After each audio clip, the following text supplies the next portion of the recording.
I think what we'll do, Alex, is start with a couple of the training level movements.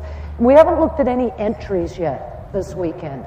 So looking at the training level 3, it says enter working trot sitting, X halt salute, proceed working trot sitting. And it doesn't matter whether you hang left or right at the end. Okay? I'm looking as a judge for straightness. The rhythm of the trot is maintained up until the transition, and that the trot I see after it is the same. So I don't want them to see him trot 1, 2, 1, 2, 1, 2, 1, 2, walk, halt.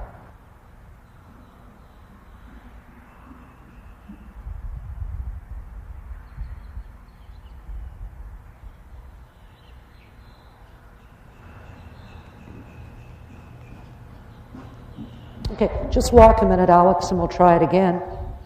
He started in very nicely. Coming into the halt, everything was still fairly good. Once he halted, and I was pretty happy with the halt, then he ran into problems. Okay, when the horse steps back, that is not sufficient.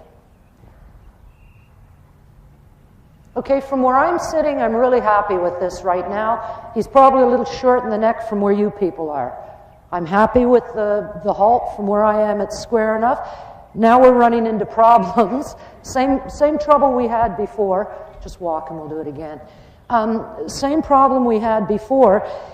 As a rider, don't wait for the judge. If you know your horse is going to give you a little bit of trouble at halt, this horse twice. He comes up the center line, he bangs off a very nice halt, and then he says, I'm not sure about that. I'd come in as a rider, say, I'm saluting, and I'm going, judge. As a judge, I can't fault this.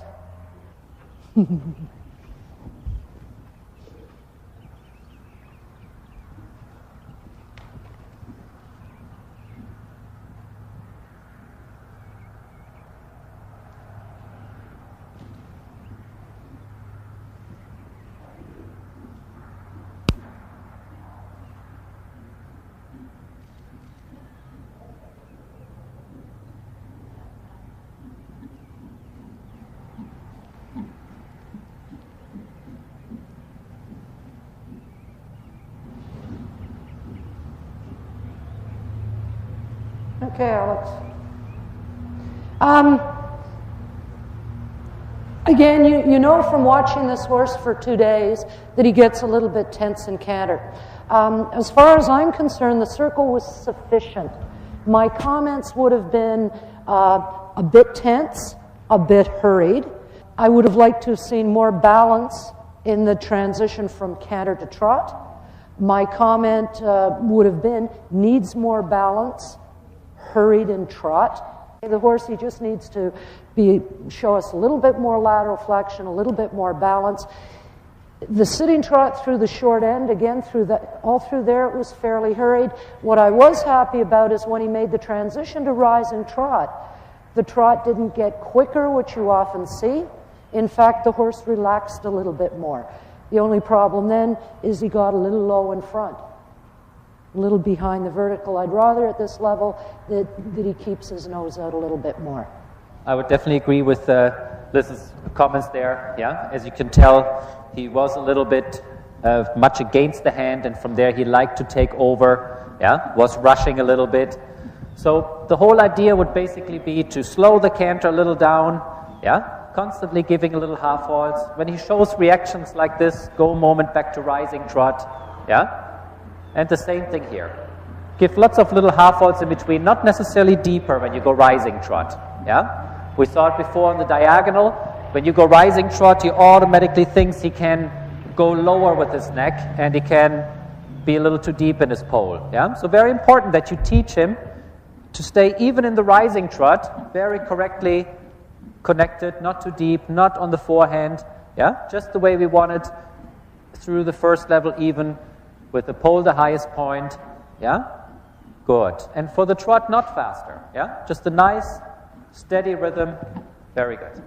And we look for the same idea in canter, yeah, try it once more, a few steps, sitting trot, but take your time, don't rush it into the canter, make sure he's not running, Good. And then the canter when you're ready. And we do it again. So I like the canter after the first, after the transition already quite a bit better. Yeah? Maintain the canter that you get after the transition. So, and this is good how you write your half vaults in between. That's right. Yes. So it's right. And then when you're ready, canter again. Good. Just like that. Now keep the canter like this.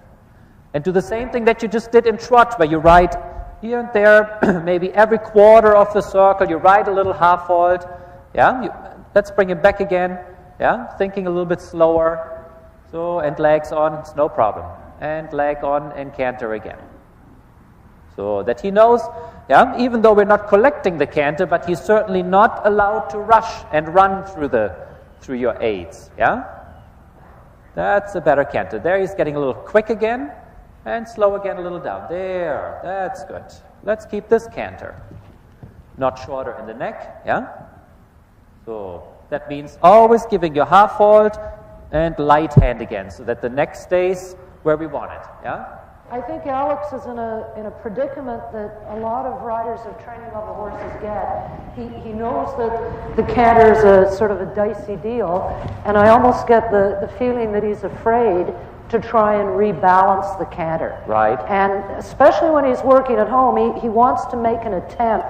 I can appreciate when you're in the ring, you sort of think, gee, do I try to ride a half halt? Maybe he sticks his head in the air or not. But I mean, as a judge, I would like to see that when the horse does get strong, that Alex would try and set him back and rebalance him, and that it works.